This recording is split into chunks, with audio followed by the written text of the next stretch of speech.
बिस्मिल्लाहिर्रहमानिर्रहीम। अस्सलामुअलैकुम स्टूडेंट्स, क्या हाल है आप सबके।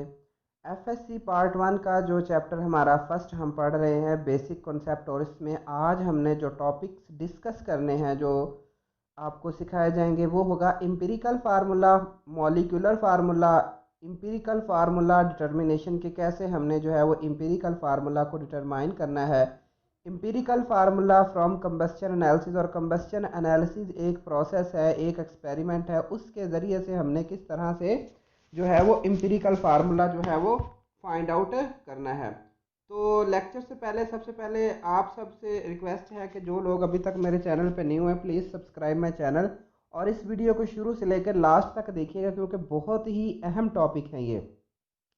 क्योंकि चैप्टर नंबर वन है, तो चैप्टर नंबर वन का जो कंट्रीब्यूशन है फाइनल एग्ज़ाम में, इसमें से 3 शॉर्ट आते होते हैं, एक लॉन्ग, और तकरीबन जो है वो 2 एमसीक्यूज आ जाते होते हैं।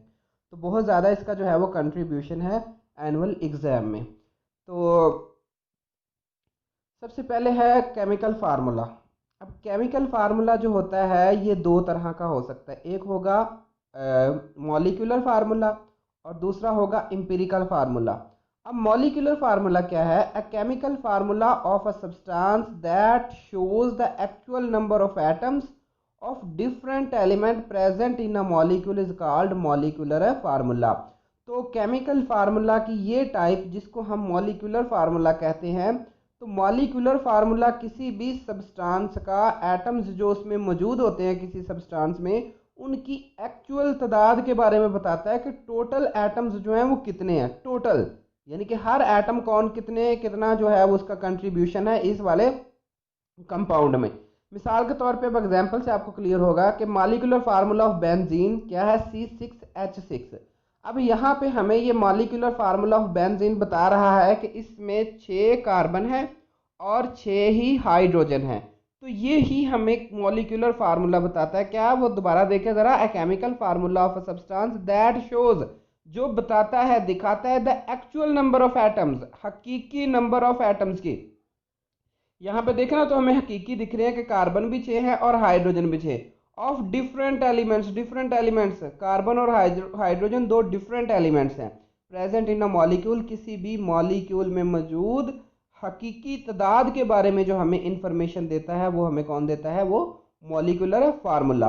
तो मॉलिक्यूलर फार्मूला ऑफ ग्लूकोज देख ले अब, C6H12O6। अब इसमें देखे हमें पता चल रहा है कि 6 इसमें कार्बन है, 12 इसमें हाइड्रोजन है और 6 इसमें ऑक्सीजन है। सेकंड टाइप आ जाती है इंपिरिकल फार्मूला। तो इंपिरिकल फार्मूला क्या है? A chemical formula that gives the smallest whole number ratio of each element present in a compound. ये स्मॉलेस्ट रेशियो के बारे में बताता है। What is ratio? रेशियो से मुराद ये है, हम केमिस्ट्री में केमिकल फार्मूला में लेते हैं कि एक एटम के साथ कितने एटम जो है वो अटैच हुए हुए हैं। जैसा कि अब इसको भी एग्जांपल से आप समझे कि इंपिरिकल फार्मूला ऑफ बेंजीन है C6CH। अब देखें ये इंपिरिकल फार्मूला है और इधर देखें तो ये है मॉलिक्यूलर फार्मूला। अब मॉलिक्यूलर फार्मूला अब देखें है C6H6, यहाँ पे लेकिन बताया जा रहा है CH। तो इसमें से हमने कॉमन फैक्टर देखना है, कॉमन फैक्टर इसमें से है 6। तो जब आप दोनों 6 को रिमूव करते हैं तो क्या बचता है? बाकी CH। तो CH क्या है? इसका इंपेरिकल फार्मूला है। ये रेशियो बता रहा है। कैसे? रेशियो से मुराद ये होता है, इसको रेशियो को उर्दू में कहते होते हैं निस्बत। अब देखिए C और H, ये रेशियो हमें कैसे पता चल रही है? कि यहाँ पे हमें पता चलेगा कि एक कार्बन के साथ एक हाइड्रोजन अटैच है। इस चीज को आपने क्या कह देना है कि ये एक रेशियो है। इसी तरह इंपिरिकल फार्मूला ऑफ ग्लूकोज देखें, इसमें से भी 6 कॉमन फैक्टर निकल रहा है। तो जब 6 निकल गया तो बाकी बच जाएगा CH2O। अब यहाँ पे हमें पता चल रहा है जो रेशो है वो कार्बन, हाइड्रोजन और ऑक्सीजन की रेशो है। कार्बन की 1 क्योंकि 1 कार्बन है, हाइड्रोजन की रेशो 2 क्योंकि 2 हाइड्रोजन है, और ऑक्सीजन की रेशो 1 है। यानी इंपिरिकल फार्मूला ने सिर्फ और सिर्फ आपको स्मॉलेस्ट नंबर की रेशो बतानी है कि हर एटम के साथ उसके साथ कितने दूसरे एटम जो हैं वो अटैच है। अब रिलेशनशिप हम पढ़ेंगे इंपिरिकल फार्मूला और मॉलिक्यूलर फार्मूला में। Empirical formula and molecular formula are related to each other by molecular formula is equal to empirical formula into n। अब n क्या है? Molecular mass over empirical formula mass. अब जो n है ये हम कैसे निकालेंगे, इसका मॉलिक्यूलर मास जो हमारे पास कंपाउंड का होगा वो, और जो हम एम्पिरिकल फार्मूला मास कैलकुलेट करेंगे उन दोनों को डिवाइड करने से जो है वो n की वैल्यू आ जाएगी। तो अब स्टेप्स हमने देखने हैं कि किस तरह से हमने एक एम्पिरिकल फार्मूला को कैलकुलेट करना है। तो empirical formula can be calculated by following steps, मदरजा झैल स्टेप्स से। सबसे पहले find percentage composition of each element. हमारे पास जो कंपाउंड होगा ना उसमें जितने भी एलिमेंट उनकी सबसे पहले हमने परसेंटेज देखनी है कि वो कितने परसेंट हमारे कंपाउंड में मौजूद है। फॉर एग्जांपल अगर आप देखें H2O, तो हाइड्रोजन और ऑक्सीजन से मिलकर बनता है H2O। तो हमने देखना है कि हाइड्रोजन कितने परसेंट है और ऑक्सीजन कितने परसेंट है। तो यूं हमारा पहला स्टेप जो होगा वो यही होगा कि find percentage composition of each element. Second, find the number of gram atoms. अब हमने नंबर ऑफ ग्राम एटम्स जिनको मोल भी कहते हैं of each element, her element के हमने नंबर ऑफ ग्राम एटम्स यानी कि मोल फाइंड करने हैं। तो किसी भी चीज़ के मोल फाइंड करने के लिए हमें क्या करना पड़ता है, जो परसेंटेज हमारे पास जो हमने पहले स्टेप से हासिल की है, परसेंटेज को उसकी एटॉमिक मास के साथ, जिस एलिमेंट का आपने ग्राम एटम रेशो मालूम करनी है, मोल मालूम करना है, उसको क्या करना है, उसकी परसेंटेज जितनी हमारे पास निकली है उसको उसी के एटॉमिक मास से जो है वो डिवाइड कर देना है। थर्ड स्टेप है find the atomic ratio of element. अब हमने एटॉमिक रेशियो फाइंड करनी है। देखिए इधर हमने सबसे पहले नंबर ऑफ ग्राम एटम निकाल लिया, अब यहाँ पे हमने एटॉमिक रेशियो इसी से यू कैसे करना है, कैसे जी हम मालूम करेंगे, टू गेट दिस, क्या गेट दिस, एटॉमिक रेशियो को फाइंड करने के लिए हम क्या करेंगे, divide the number of gram atom of each element. दूसरे स्टेप से जो हमने ग्राम एटम्स मालूम किए, नंबर ऑफ मोल्स मालूम किए, उसको हमने डिवाइड कर देना है by smallest number of gram atoms, सबसे छोटे के साथ। मतलब फर्ज करो हमारे पास 3 एटम्स हैं, उनकी एटॉमिक जो नंबर ऑफ ग्राम एटम, एक का निकला है 1, एक का निकला है 2, एक का निकला है 3। अब आपने उन तीनों को स्मॉलेस्ट से डिवाइड कर देना। अब देखो 1 2 3, इनमें स्मॉलेस्ट कौन सा है, आपके पास 1 है, तो 1 से आपने सभी को डिवाइड कर देना है। तो ये तीसरे स्टेप से आपने इस तरह से एटॉमिक रेशियो जो है वो फाइंड आउट करनी होती है। फोर्थ में देखें, make atomic ratio a simple whole number atomic ratio.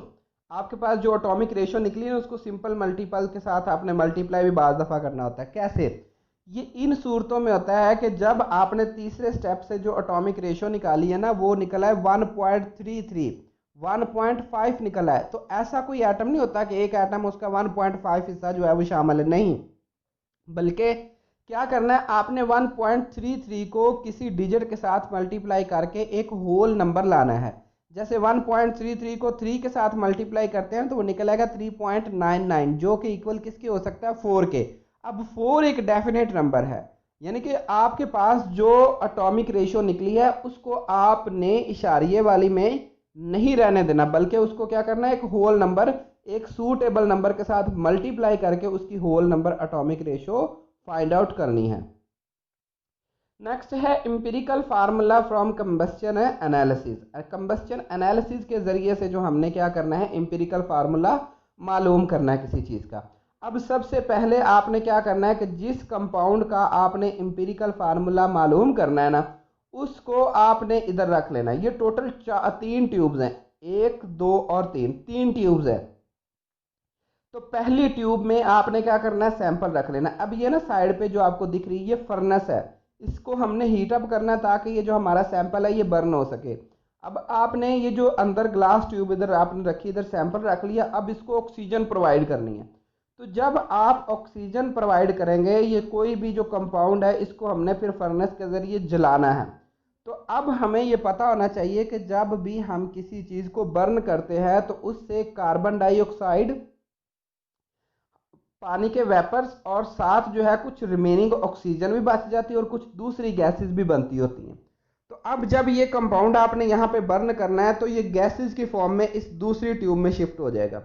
यहाँ पर आपने H2O अब्जॉर्ब करना है मैग्नीशियम क्लोरेट को इस्तेमाल करते हुए। कैसे, आपने यहाँ पर इसके अंदर मैग्नीशियम क्लोरेट रख देना है। तो जब आप यहाँ पे मैग्नीशियम क्लोरेट रख देंगे तो जो पानी के वेपर्स जो इधर जाएंगे, मैग्नीशियम क्लोरेट पानी के वेपर्स को एब्जॉर्ब कर लेगा। अब हमें कैसे पता चलेगा ये एब्जॉर्ब कर लेगा? फर्ज करो आपने मैग्नीशियम क्लोरेट रखने से पहले उसको ना तोल लेना है, उसका मास मालूम करना है। फर्ज करो वो आपके पास आ जाता है, कह लें कि 8 ग्राम आपने यहाँ पर यूज़ किया है। तो जब आपने ये एक्सपेरिमेंट किया, एक्सपेरिमेंट करने के बाद आपने मैग्नीशियम क्लोरेट, क्योंकि पानी को इसने एब्जॉर्ब कर लेना, जैसे फोम पानी को नहीं एब्जॉर्ब करता, सेम इसी तरह से तो मैग्नीशियम क्लोरेट ने वाटर को एब्जॉर्ब कर लेना है। तो जब इसने एब्जॉर्ब कर लेना है तो आपने एब्जॉर्प्शन के बाद जब एक्सपेरिमेंट पूरा हो जाना है तो फिर मैग्नीशियम क्लोरेट को दोबारा तोलना है। तो फर्ज करो उस वक्त आपके पास आ जाता है जी 10 ग्राम। देखें आपने रखा कितना था, 8 ग्राम, अब कितना हो गया है 10 ग्राम। तो इसका मतलब इसने 2 ग्राम पानी को एब्जॉर्ब कर लिया। अच्छा, इस ट्यूब में सारे का सारा वाटर जितना भी है मोस्टली इसमें एब्जॉर्ब हो जाएगा, बाकी गैसेस अगले शिफ्ट हो जाएंगे। अब यहाँ पर क्या होगा, CO2 कार्बन डाइऑक्साइड एब्जॉर्ब करनी है, और इसके लिए आपने या तो सोडियम हाइड्रोक्साइड यूज़ करना है या फिर 50% सोल्यूशन लेना है पोटाशियम हाइड्रोक्साइड का। 50% सोल्यूशन से मुराद ये होता है कि 50 सेंटीमीटर जो है वो आपने पोटाशियम हाइड्रोक्साइड लेना है, और इसको फिर 50 सेंटीमीटर में आपने क्या कर देना है, पानी इसमें और ऐड करके 100 बना लेना है।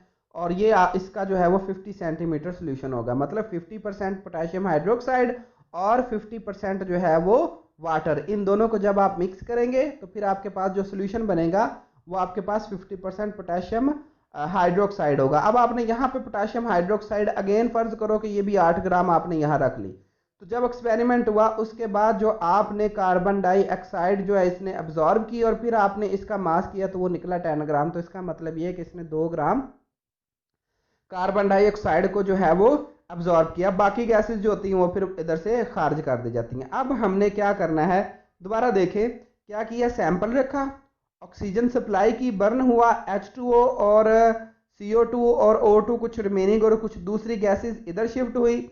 आपने क्या किया, यहाँ पर आपने पहले वाटर एब्जॉर्ब किया, किस तरह, मैग्नीशियम क्लोरेट को यूज़ करते हुए। फिर बाकी नेक्स्ट ट्यूब में चला गया, यहाँ पे आपने CO2 एब्जॉर्ब किया, किसको यूज़ करते हुए, पोटेशियम हाइड्रोक्साइड को या सोडियम हाइड्रोक्साइड को, और बाकी गैसेस आगे शिफ्ट होगी। अब हमने इसकी कैलकुलेशन करनी है। तो इसके लिए सबसे पहले हमने percentage of each element by combustion analysis के परसेंटेज मालूम करनी। फर्ज करो सबसे पहले हमने परसेंटेज मालूम करनी है कार्बन की। तो कार्बन का एटॉमिक मास होता है 12। कार्बन जब ऑक्सीजन के साथ मिली तो ये पीछे देखे क्या बना था, कार्बन डाइऑक्साइड, और कार्बन डाइऑक्साइड का जो मास होता है वो होता है 44। तो कार्बन का मास ओवर कार्बन डाइऑक्साइड का मास multiply by mass of CO2, कि कितना CO2 जो है वो हमने जो है वो अब्जॉर्ब किया था सोडियम हाइड्रोक्साइड को या पोटाशियम हाइड्रोक्साइड को इस्तेमाल करते हुए, तो वो हमारा 2 ग्राम निकला था। और मास ऑफ ऑर्गेनिक कंपाउंड, जो आपके पास यहाँ पे ये सैंपल में मास रखा है, इसका क्या है, ये जो कंपाउंड आपने रखा है इधर, इसका भी मास, इसको भी आपने जो है वेट करके रखना है और मल्टीप्लाई 100 कर देना है। सेम इसी तरह हाइड्रोजन का मालूम करना है। तो हाइड्रोजन का होता है 2 और 18, क्योंकि हाइड्रोजन ने जब ऑक्सीजन के साथ रिएक्शन किया तो वाटर बना, तो वाटर का जो मास होता है वो होता है 18 multiply by mass of H2O, mass of organic compound. H2O का भी पीछे जो है वो कैसे पता चला था हमें, ये मैग्नीशियम क्लोरेट ने जितना वाटर एब्जॉर्ब किया था वही मास इसका है, मल्टीप्लाई बाय 100। अब आपने परसेंटेज ऑक्सीजन की मालूम करनी, क्योंकि हमने तीन चीज़ें देखो ना, कार्बन, हाइड्रोजन और ऑक्सीजन, ये तीन हमारी मेजर यूज हुई हैं कंबस्शन एनालिसिस में। अब हमने कार्बन की भी परसेंटेज फाइंड कर ली, हमने हाइड्रोजन की भी परसेंटेज फाइंड कर ली, तो बाकी क्या बचा, ऑक्सीजन। इसकी परसेंटेज आपने कैसे फाइंड करनी है, इन दोनों की परसेंटेज को आपने प्लस करना। जो जवाब आएगा ना न्यूमेरिकल जब करेंगे हम, तो न्यूमेरिकल भी इंशाल्लाह बहुत जल्द जो है वो उसके न्यूमेरिकल के लेक्चर्स बनाकर आपको जो है वो इधर अपलोड करूंगा, जहां से आपको इजी हो न्यूमेरिकल करने में भी। तो चले, अब परसेंटेज कार्बन की और परसेंटेज हाइड्रोजन की, इन दोनों को आपने जमा कर लेना, और टोटल परसेंटेज कितनी होती है किसी चीज़ की, वो होती है 100%। तो 100 से आपने इसको माइनस कर देना, जो जवाब आपके पास आएगा वो परसेंटेज ऑफ ऑक्सीजन होगी। जज़ाकल्लाह। अगर आपको लेक्चर अच्छा लगा हो तो सब्सक्राइब माई चैनल। शुक्रिया।